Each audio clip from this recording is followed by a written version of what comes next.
Hello everyone and welcome to another cooking. For today I'm going to show you one of the easiest risotto recipe. Risotto in per se, it's a recipe, it's a dish that takes a little bit longer, around 15 to maximum 20 minutes if you take your time. But today I'm going to show you one of the easiest recipes to make it. So over here I have already boiling some water with some dry porcini mushroom.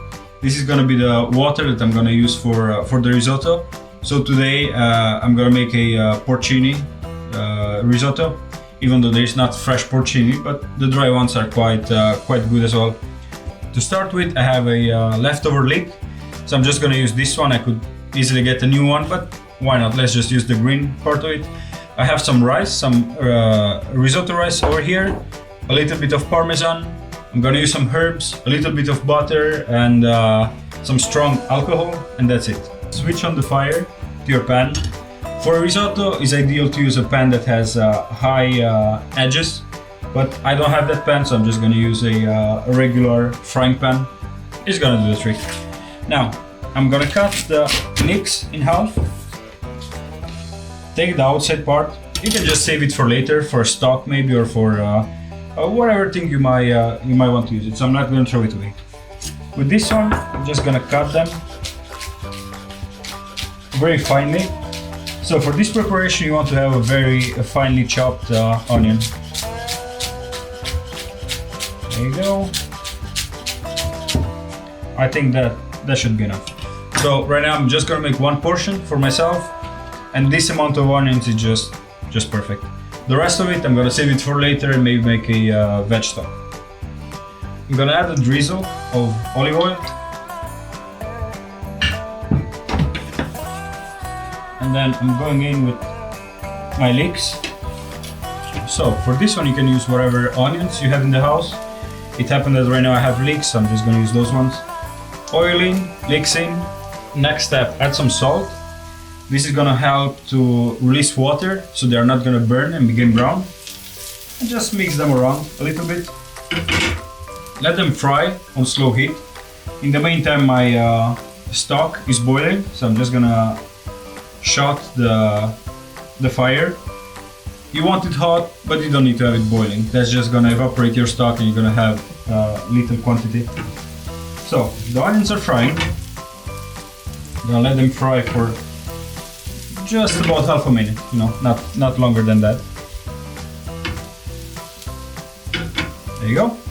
So at this point, I'm just gonna add probably like around 60 grams of rice. I'm saying between 50 and 70 grams of rice. Now you need to know that when you toast the rice, the reason why you toast it is because it's nicer. Well, there is a scientific reason, but just toast it is gonna get a lot nicer.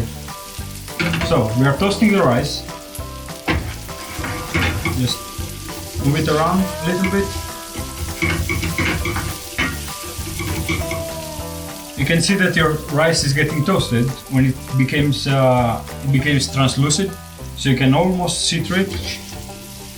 Now, fun fact about risotto: if you start with 50 grams of dry rice, at the end of the day, you're gonna have 150 grams of boiled rice, because it absorbs water and it gets 3 times bigger.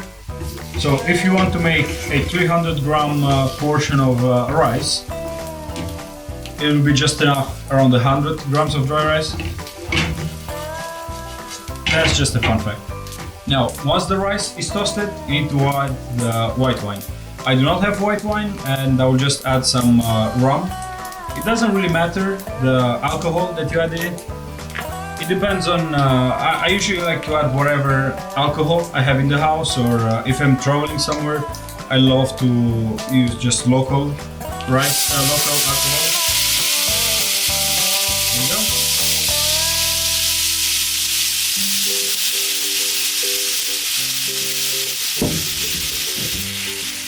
Let it evaporate.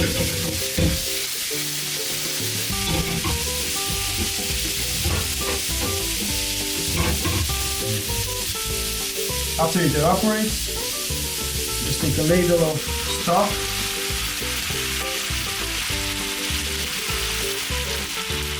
Add it inside.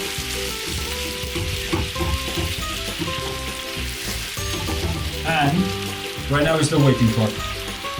So what I would recommend is to add a little bit of stock at a time, not all at once, just a little bit at a time. When it gets absorbed by the rice, add a little bit more. In that way, you're going to be more able to control the cooking of your rice. There you go. That's it. Give it a good mix and then leave it there. Don't touch it anymore for about 1 to 2 minutes. In the meantime, I'm gonna use this spare minutes that I have to chop down some parsley. I'm gonna have a touch of fresh parsley at the end of it and some lime thyme. So what I'm doing here, just getting a big chunk of it. And since I have spare time, I'm just gonna pull out all the leaves. So you get them to the top and you just move your hand out. The water starts to get absorbed by the rice. Just gonna add one more ladle of stock.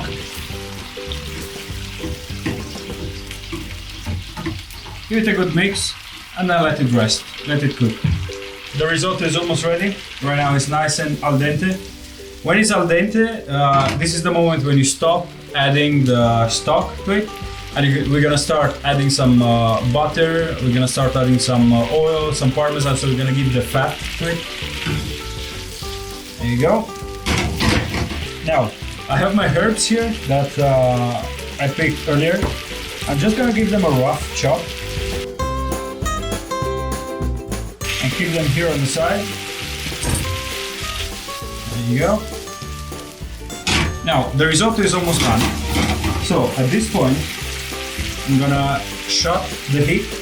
When you add your butter, when you add your cheese, you don't want to have the heat, going on. So what I'm gonna do right now, I'm gonna take a generous tablespoon of butter. Now when you do risotto, you don't have to be shy with the butter. Not too much, but not a shy, amount. So what you do, you just start giving it a good mix. So as you can see, even if it was a bit drier, when it's get more wet. Look at that. Can you hear that? Like, let's make a slow-mo and the nice sound of the risotto. Check that out.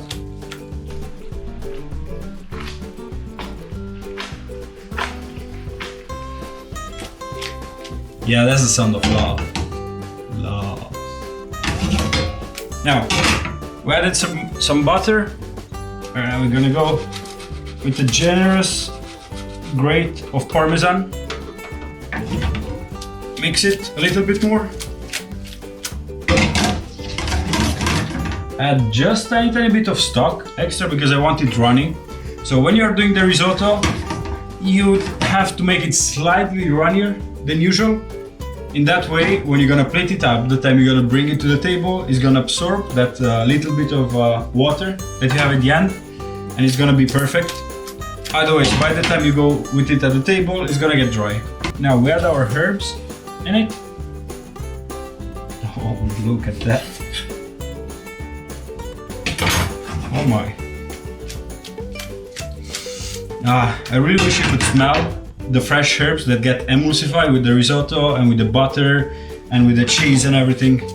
Oh, so good.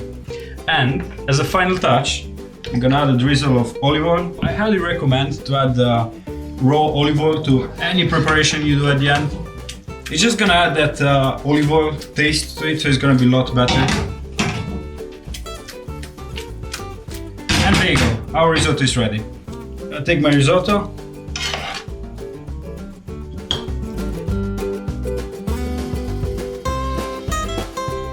And you just spank it a little bit underneath. Just to flatten it up a little. I'm gonna add some fresh lime thyme leaves. Little bit of olive oil. And there you go. This is my dry porcini mushroom risotto with lime thyme and lots of butter. Enjoy!